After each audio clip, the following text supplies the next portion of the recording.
كل عام وأنتم بخير.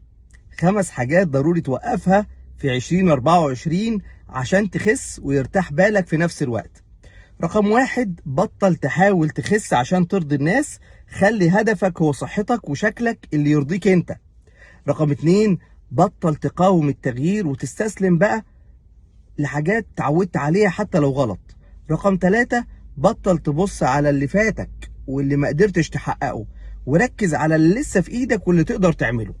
رقم 4، ما تبصش للرقم الكبير اللي نفسك تنزله، قسمه على الشهور، والشهور قسمها على اسابيع، وركز في اول اسبوع بس، هتلاقي الاهداف الصغيرة مع الوقت وصلتك بدون ما تحس للهدف الكبير.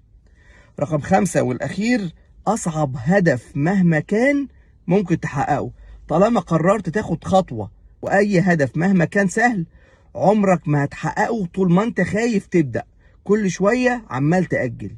يلا بينا بجد ناخد قرار ونبدأ سنة جديدة صح وبصحة ورشاقة.